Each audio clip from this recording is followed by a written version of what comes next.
Thank you so much for accepting my invitation. My pleasure. In your videos, you tell the stories of the pro players you challenge. Thanks to you, we get to know them better. And in this video, I would like people to know you better this time. Is that okay for you? Cool. So first, let's start with Adam, the table tennis player. Could you tell me, please, where, when, and why you started playing table tennis? Ooh, well, on the map, I started in Los Angeles, United States. My father was a baseball guy, but he loved table tennis. So between seasons, I was playing baseball, basketball, and soccer, and sometimes a few seasons of baseball in the same year. So it was almost year-round baseball, but we would play table tennis when the weather was nice, whenever we could. We'd put the table out on the driveway, and when the weather wasn't nice, sometimes we'd have some space in the garage. But it was a really fun thing to do with my dad. I think, yeah, I just had a really sweet spot in my heart. My dad was he was a very clever guy, great sense of humor.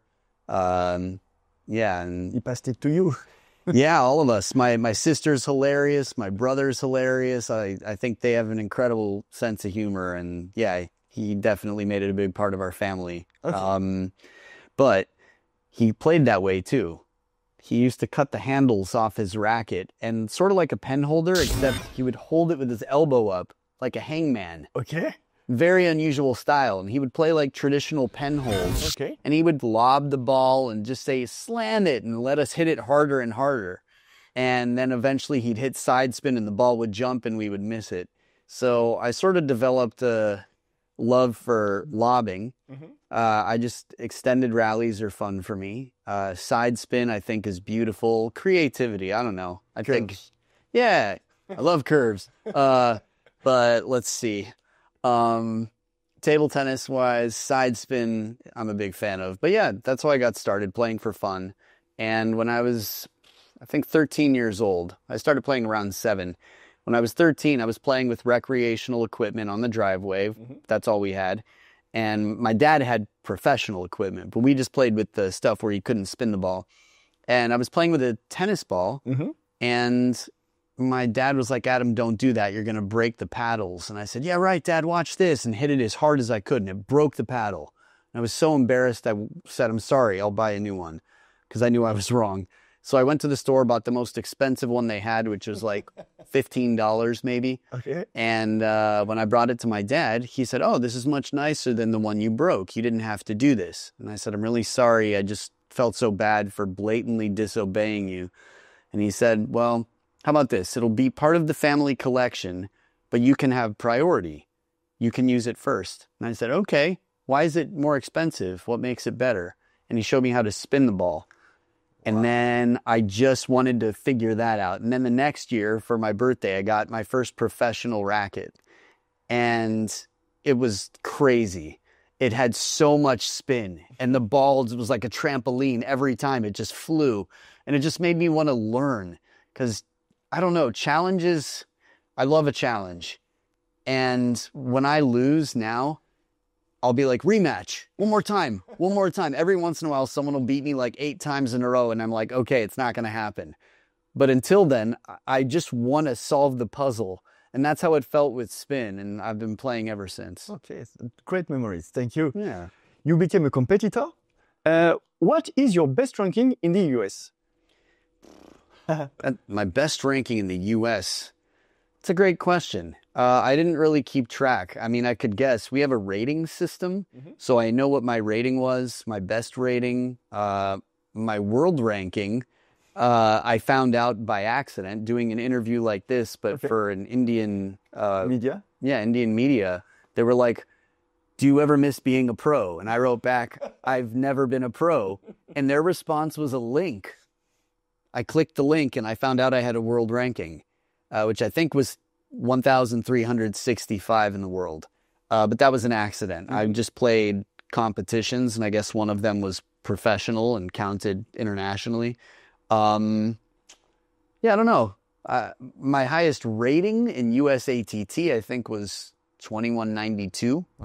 There was a brief period where they gave me a rating of over 2,200, which was exciting for me.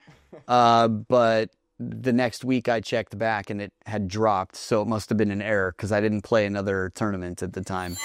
But yeah, I think my last tournament that I played, I was 2146. But I'd say I spent the majority of the last 15 years of competing somewhere around 2100, 2150. In the US, I'm guessing. Yes.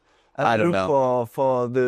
To see what it's like in France, because I don't know the figure in... Yeah, I realize it's very nation-specific. Everyone has a little different system. I would guess it's maybe optimistically close to 500 in the number 500 in the US. That's what I think. But maybe closer to 1,000 because there are a lot of people that don't have active ratings or that used to. Okay. That would be rated higher than me but are not competing anymore. So maybe it's lower, closer to number 1,000 in the US. I don't know. Okay. Somewhere in between there. It's great. Thanks. As a competitor, what is your best memory? One best memory. I have so many memories. 3 came to mind since you asked me that, but I'm going to pick one. Yes, please. Vietnam. I used to play in Vietnam every year, I think from 2012. And then I sprained a shoulder and had to miss 1 year. But I played 2012 through 2017 every year in Vietnam minus that one. There's actually a video of me fighting the table with my head and getting stitches later. Okay. But I was playing a team competition. And in certain parts of the world, people are less stubborn about the rules. And I'm a little bit of a stickler. So if I can't see a serve at all, I say something. And we were playing a teams match. And I was sort of a guest of honor. You know, they called me Mr. Bean in Vietnam.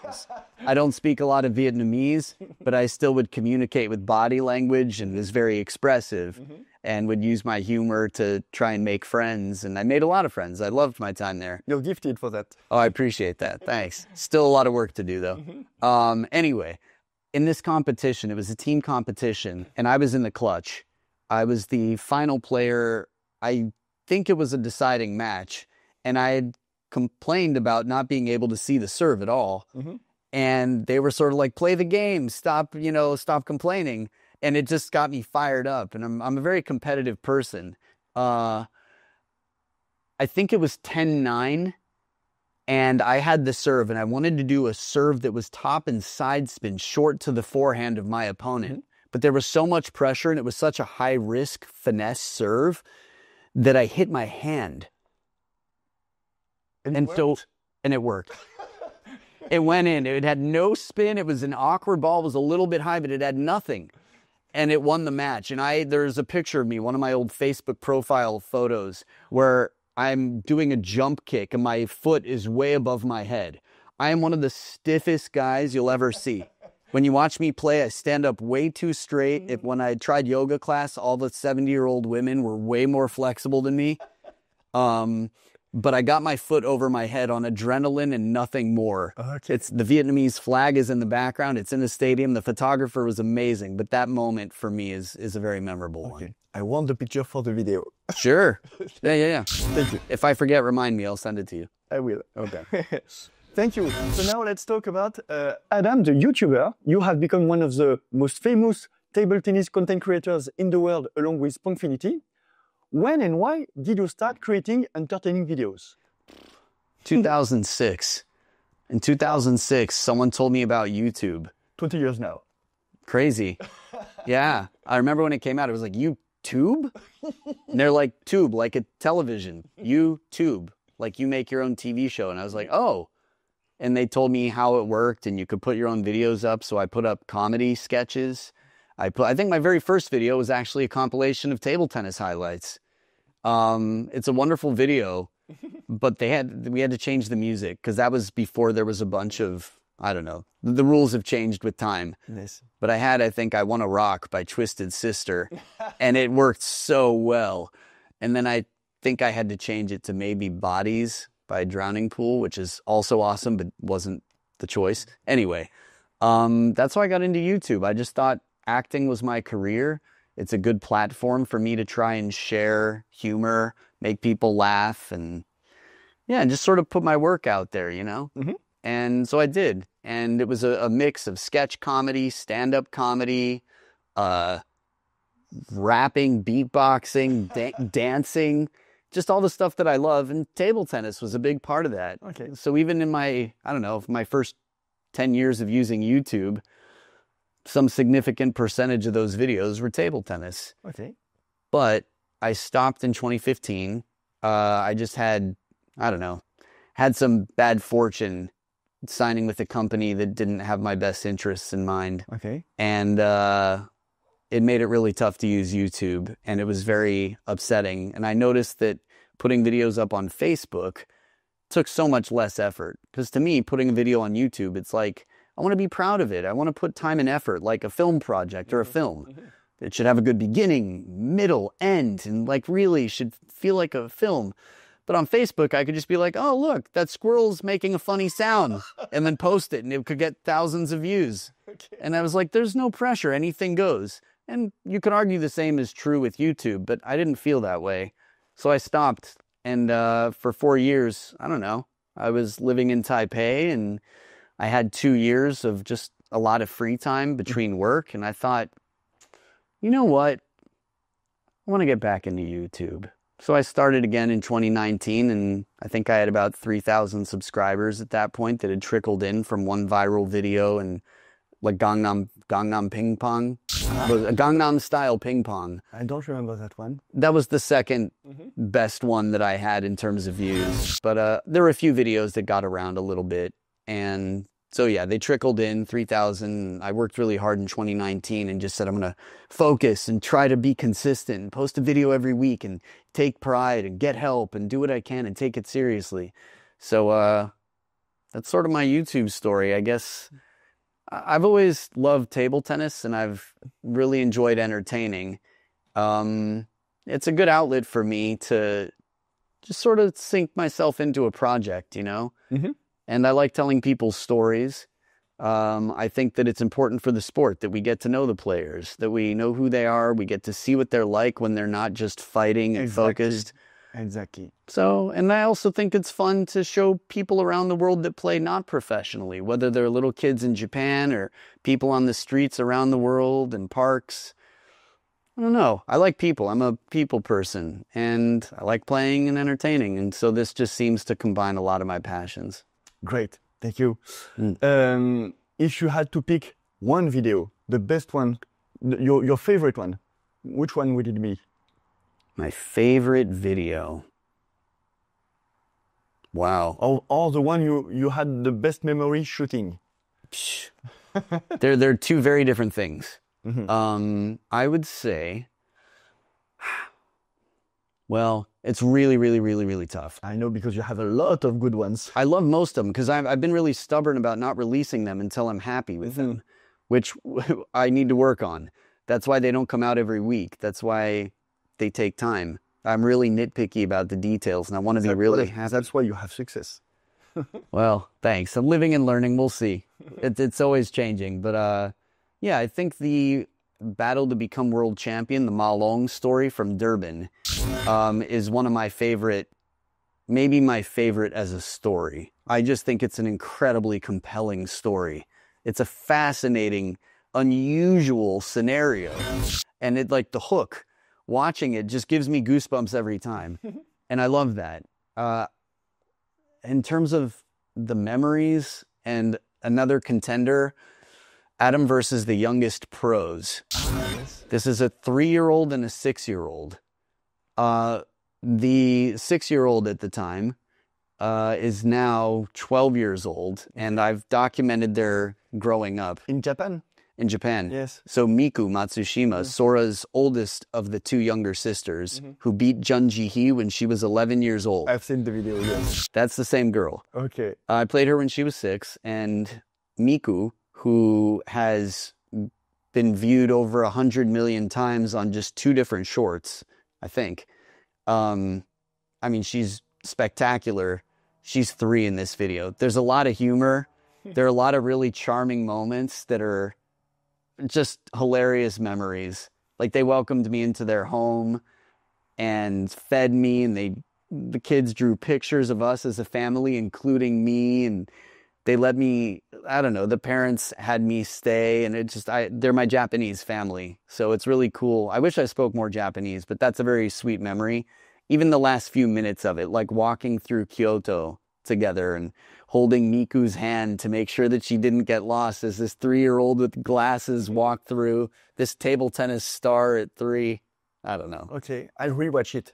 Sure. Now you have told me the story of it. Yeah, let me know. I think you'll like it. There are some fun moments. Yes, of course. By the way, I also have a YouTube channel called MONQUI. Have you ever seen it? I know I follow you guys on Instagram. Okay. I've seen your videos. I follow you guys a lot. You get a lot of interesting conversations going about what you want to see in the sport, what you think would help. I know there are some tricky issues around serve and enforcement. Exactly. And I think we all want what's best for the sport. So I think you are one of the most vocal channels on this topic. So yeah, I follow you guys. I've seen your quiz shows. Yes. I got introduced to you because I think my name was one of the options on a Who Wants to Be a Millionaire type of... There is another show where you jump on the table and we ask candidates if you are supposed to play like this or not. Is it legal or illegal? My opponent jumped on the table. Oh, you did.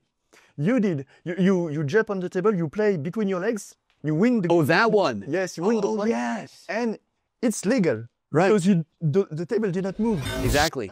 No, a lot of people don't know that. I mean, it's a Frenchman who I think made this quite famous, Jacques Sacraton. Yes. I mean, he did jump on the table? Many times for exhibition. They stand on the table. I mean, he was the best exhibitionist I've ever seen. With Vincent Purcard. Incredible. Yeah. Yes. Just amazing. He was a bit like you.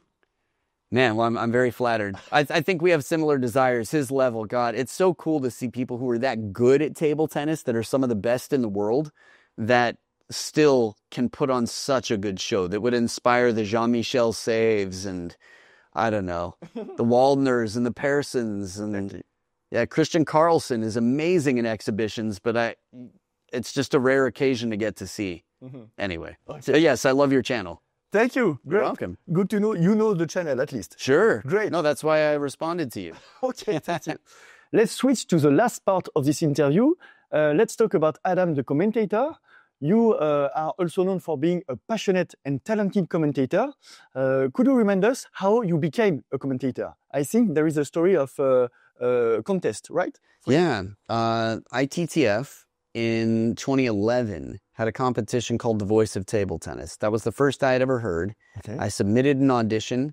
It sounded like an awesome opportunity for me to be a part of my favorite sport in a way that I enjoy. I like sharing my passion. I like entertaining. I have a lot of experience with public speaking and entertainment, sort of my background before I got into this.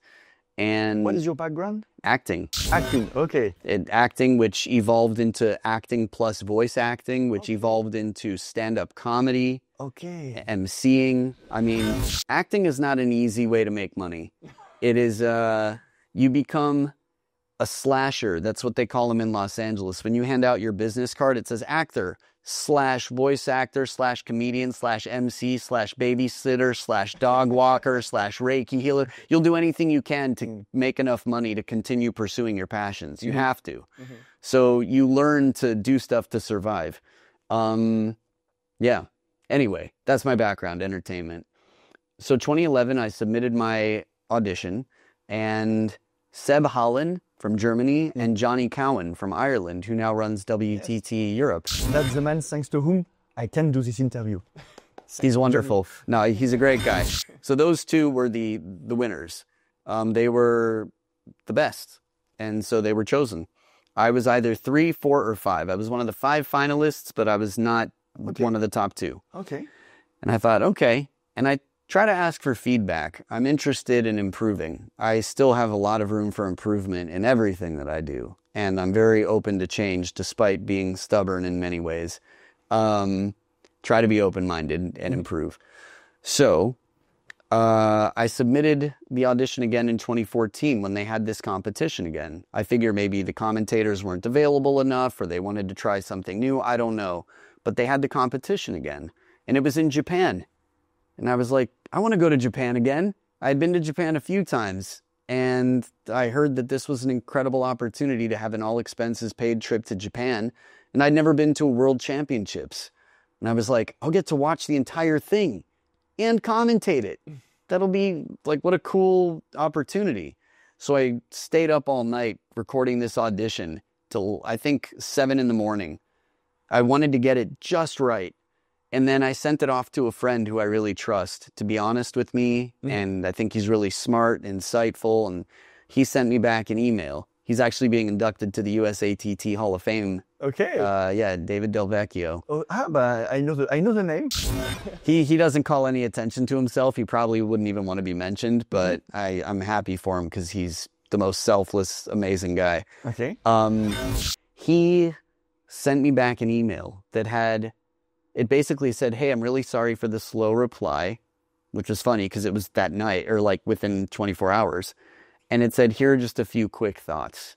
And there were 9 bullet points, every single one of which was undeniably brilliant. And I was like, I have to re-record this. But that's why I asked him. So I did. I stayed up again, this time till 8 a.m. I just stayed up all night until I hit every note. And I really was proud of my work, and I sent it in. I was chosen as one of the final 3. I think there were far fewer participants than in 2011, which was fortunate for me. And yeah, I was fortunate to be chosen as the winner. You were a fighter too. You fought hard. I did. You deserved. Thank you. Well, I tried to stay up all night because there were, I think, a few different ways they voted. One was like a fan vote. And I was like, oh, I've been all over the world playing table tennis. I can reach out to people and say, hey, remember me? Don't forget to vote.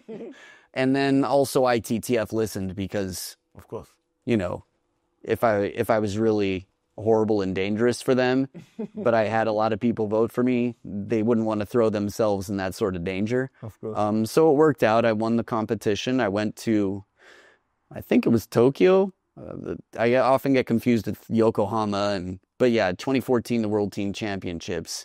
And I commentated, and that was the start. And it led to some opportunities. And by 2015, I was year-round doing 16 or 17 events on the world tour. So that's the story. Great. I have one last question. Sure. What is your best memory as a commentator? I mean, the ones that I like the most are the ones where I feel like I did a good job. You can pick 2. Oh, man. Well, the most memorable moment. So there are moments that are just thrilling, that are just so much fun. Sometimes that's having, an idol in the commentary booth or something funny or, I don't know, crowd work when they show someone in the crowd and I'm trying to say something that I think will be fun for the audience to listen to. But I think the one that gives me the goosebumps the most when I listen to or rewatch is Ma Long versus Fan Zhendong in Dusseldorf in the men's singles final for the world champs. It was just, the tension was incredibly high and the moment was amazing. So I think that was definitely one. It just felt like everything came together. There are a lot of moments like that, though. I mean, Tomokazu taking down Ma Long, Timo's comeback against Lin Gaoyuan. We have to remember that same event, Liège, in 2017, Men's World Cup. He did something similar, I think, from 1-3 down against Ma Long, which is crazy. Those are some memorable moments. But yeah, the one I would say Dusseldorf men's singles final. Okay, great. Thank you so much, Adam, for your time. It's now very late and we all want to go to bed. Il est 00:30, on est complètement claqué après une très très grosse journée. So now I will drive you back to your hotel and I wish you a pleasant night. Salut les pongistes! Thank you very much. Thank you. Bonne nuit tout le monde.